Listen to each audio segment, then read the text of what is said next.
Hello everyone and welcome back to Let's Play Europa Universalis 4 with me, Meiou Taxes 3.0 and Novgorod. So in the last episode we have gotten the empire ideas, the mercantilism ideas, and we can now get a ton more technologies because we got the industrialization. Ain't that awesome? So yeah, let's continue with getting technologies before we continue with the plunder of India. So let's get the standardized nodes. That will give me extra global trade 20% power. Global trade power plus 20%. That was a weird way to put it. And the standardized nodes, promissory nodes, were each unique, set for a particular merchant for a particular amount on a particular date. As they became used more widely, they became mass-produced in standardized amounts. Instead of receiving a single node, a merchant might receive several smaller nodes, which together made up the value of his trade. In this way, the nodes became closer than ever to a system of actual money. Global naval engagement with plus 1%, and a couple of new ships. And war games. For 20 military technology, the next one will cost 95, giving us new units. Awesome. Frederick the Great introduced annual maneuvers to his army. His best generals would divide up the army and engage in mock battles with each other, allowing them to try out new strategies, tactics, and weapons even in peacetime. It also helped to train the troops in ways that the regular drill failed to do. Army movement speed modifier plus 10%, military tactics 0.5, land morale by 0.2, combat with increased by 2, and artillery fire by 0.5. Awesome. I have a feeling that we might actually overtake the Ottomans. Oh no, we're gonna get to the same level as they are in a couple of days. And we need to get rid of you, the Burghood separatists. Okay, so let's continue with the general plunder. How's the siege of Baku going? Still minus 78%, Jesus Christ. Come on, game.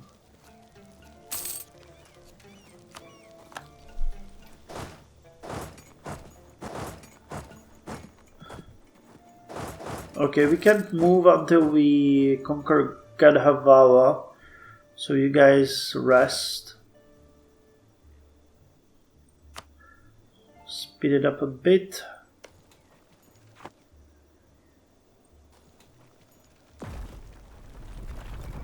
The siege phases are 2 days long.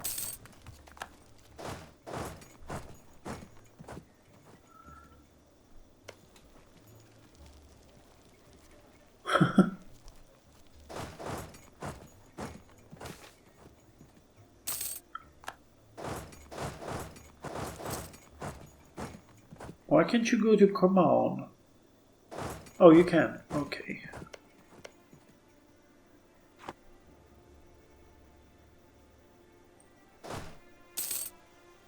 Okay, Sarvat has been taken.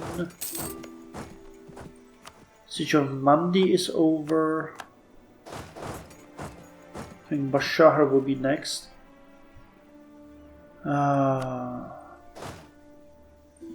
What the hell, game? You get 29% chance of getting a supply shortage. Yet we have gotten it only once this entire time. There's something. Either we are the unluckiest army in the world, or there is something severely wrong with the game.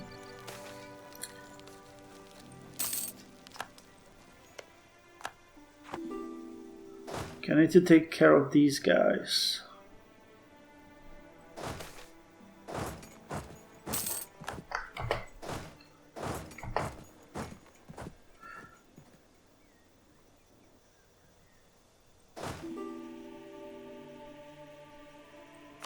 We don't have a leader for you, do we? Hey, conversion of Mughal is done. No, it's not, actually. There's too many people living there, obviously. Ah, by 155 people. That is delightful. That is just delightful.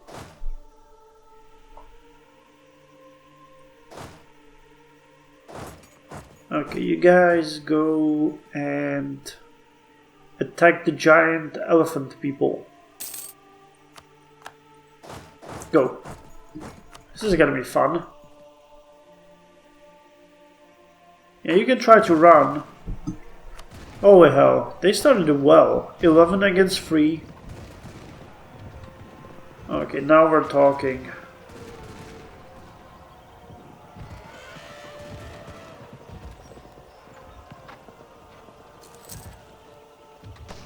Still a slaughter though.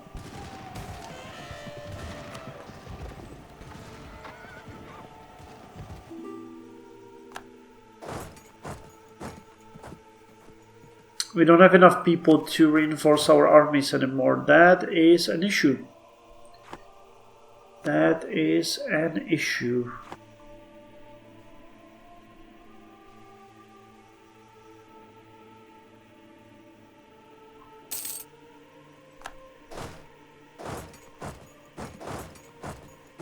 Oh wait, we are at war with you guys as well? Oh, okay.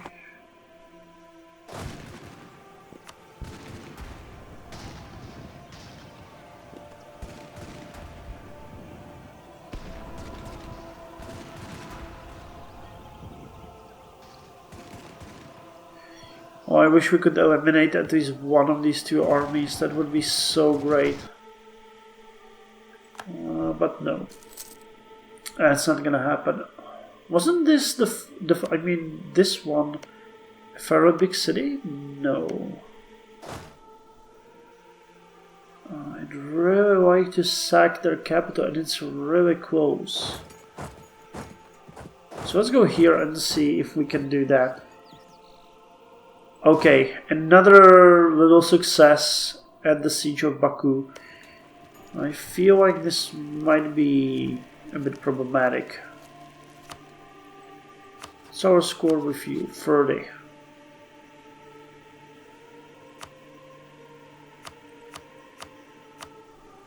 Get 1538 gold out of you.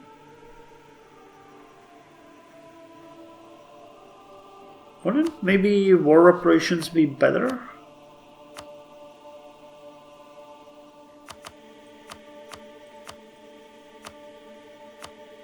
Could get 1100 and war operations. Okay. I'll keep that in mind. Okay, we got this province. I'm gonna take this province next. And then we're gonna strike their capital and peace out with Hindustan. And just focus on the siege of Baku. Because honestly, if we can't reinforce these armies, we're gonna get a massive death toll here. And I'm not entirely sure how many troops do we need there to maintain the siege. And I would hate to see a situation where we can't continue with it. No, you continue with the siege here.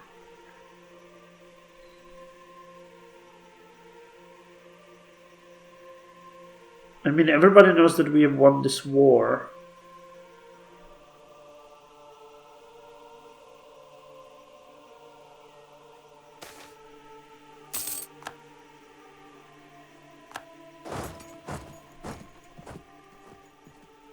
It's just a matter of where we are going to stop. And I say we go all the way because Russia demands it. For every one dead person, we're gonna kill 1,000 in India. Jesus Christ, I don't know why I'm so bloodthirsty today. There's something wrong with me. Okay, so we get their capital. And I don't think there are any particularly valuable places anywhere near. Well, this one, Sitapur. But then it's done. Then it's done. I'm done. You hear me? I am done. Oh, and I didn't notice that we have an extra trader. So where can I send him? This is by our current trade power. Okay, we don't have anyone in the Himalayan plateau, so you can go there. Okay, walls breached.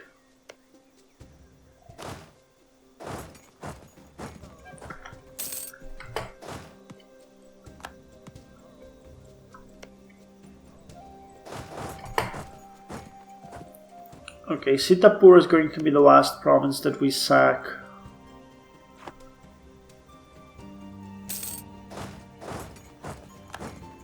Oh wow, the English are massacring them here. Well, okay.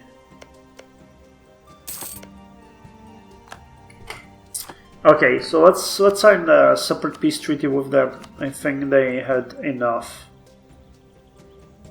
Yeah. They'll have to pay us 1,373 gold and war reparations for the next 5 years. I like that. I like that. Ooh, and they're negotiating for themselves.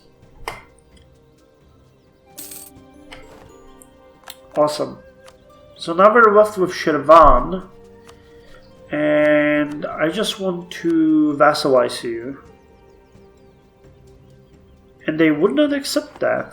Okay, well, we'll have to look into that. But while our forces are marching back home, what I'm gonna do here, actually, you guys go to here. You guys go to here.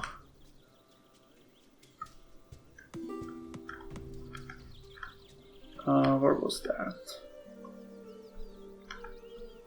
Oh, here, Kirenga. I thought that was way further.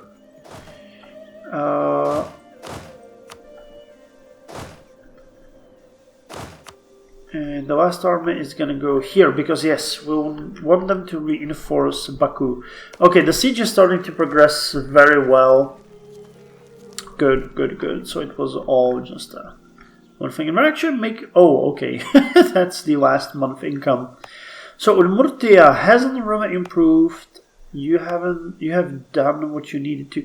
And we haven't even started building in Chardin.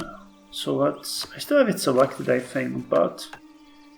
let's clear also provinces. Yeah, the autonomy is dropping here. Let's construct a building here in Chardin. And honestly, I'm gonna save the rest of the money. At this point, we could use a bit of a treasury for ourselves. Okay, MB has been converted, and we're getting war reparations, so we can finally pay for our armies again. That is great. Alti Kuduk. Okay.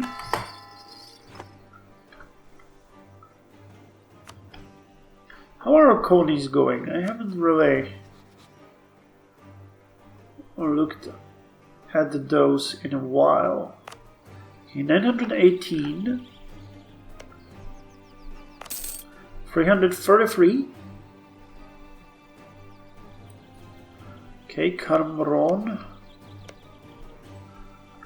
And oh yes, now this wasteland is green as Novgorod demands it. I think we'll need a bit more to get here before Sugbatar becomes green as well.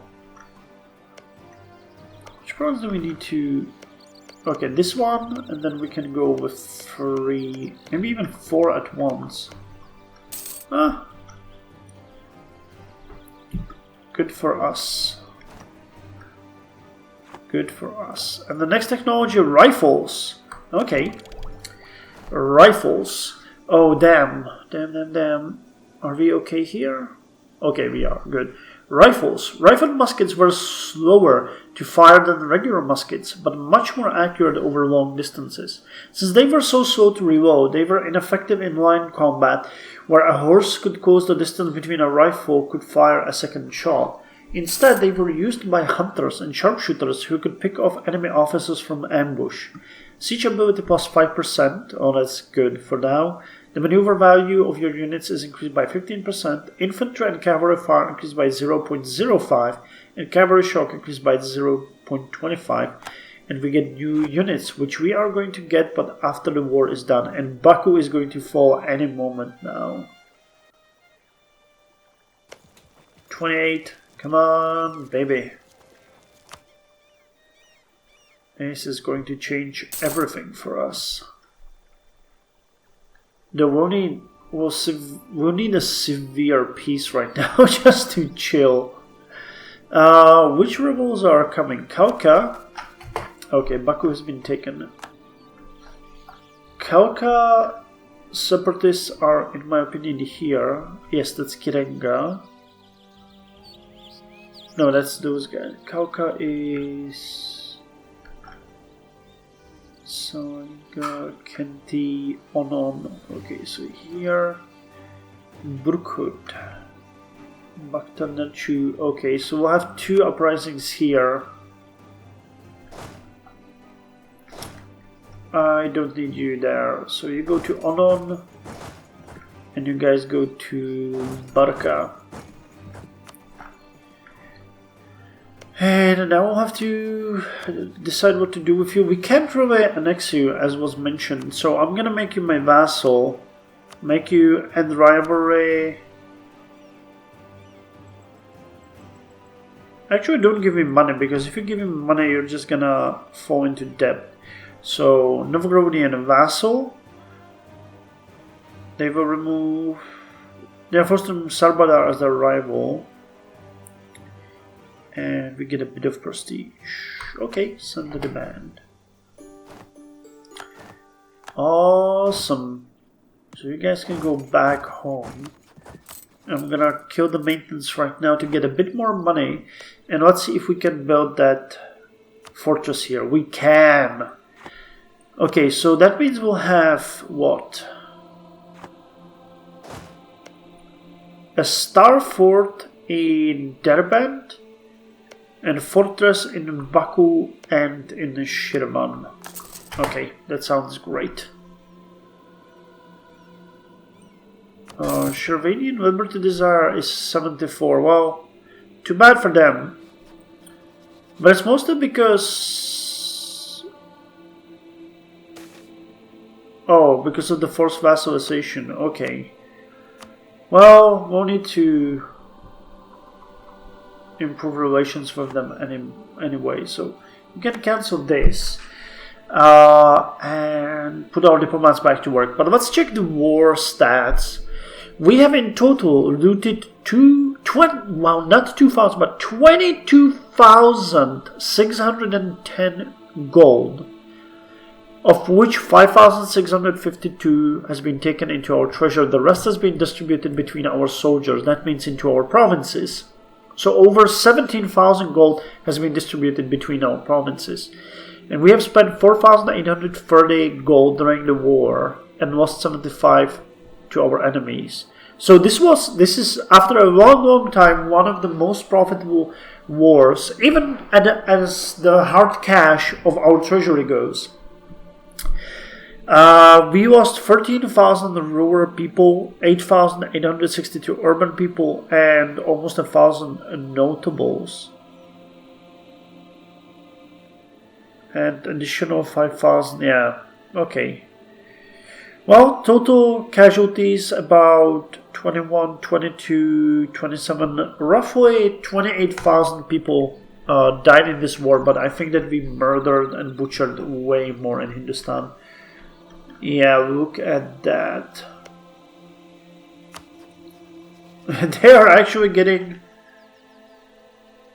attacked by Multan. Wait, who are they in war with? Multan.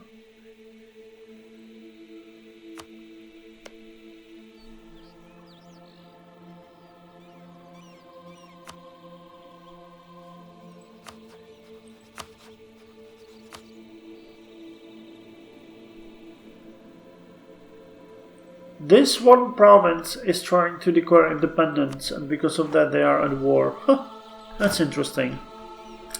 Well, we can now take the new infantry units. We had the bayonet infantry, this one, and we can now transition to a different unit. And which one? The rifled musketeers seems good. The mass infantry or the drill infantry? Well, the drill infantry would be best for the fire phase. Okay, let's take the drill infantry. Able to fight at close range or from further away, musketeers were versatile indeed, but only if they could react quickly to the shifting battlefield. Frederick of Prussia trained his men rigorously to deal with any situation that could conceivably come up until they became an incredible fighting force that never broke ranks and could fire as much as one shot every 15 seconds under combat conditions. The Prussian drill infantry became the model army for the rest of the world after its stunning successes in battle and was used by both sides of the American Revolution. And cavalry, we get the Armée Blanche, and we could go with Hunter Cavalry or Uhlans. I think we're going to go with Uhlans because we want someone who has high morale and a high shock value. The first Uhlans were created in the early 18th century.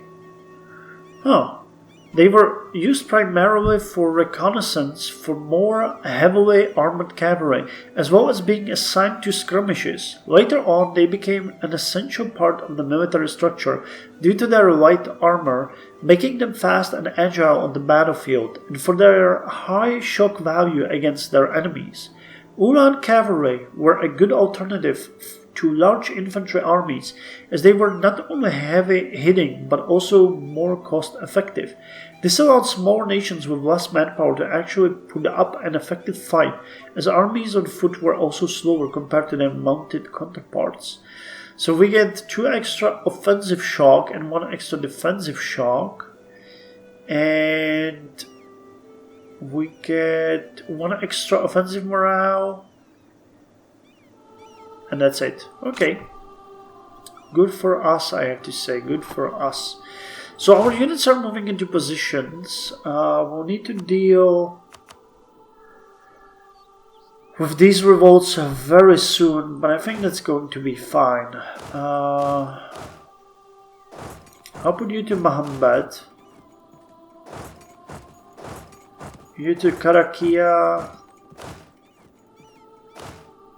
And you to LT. Now I need to keep an eye on the revolts. If they start earlier than we can suppress them, it's going to be a problem.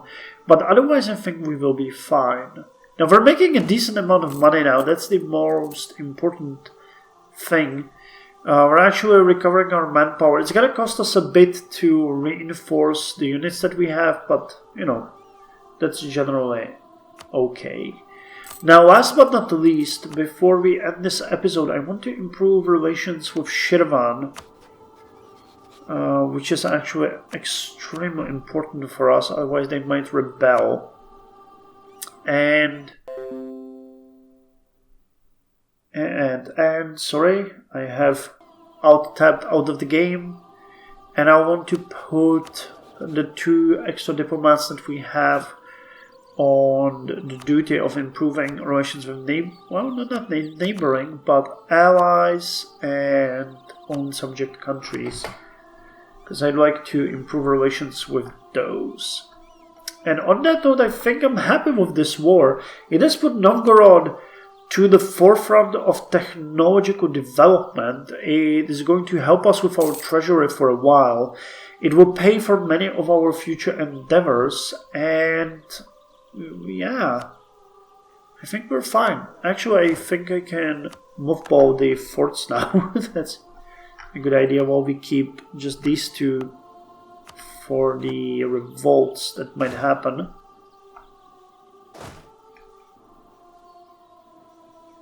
Okay, you're gonna come here and you guys go to Kirenga while you're here.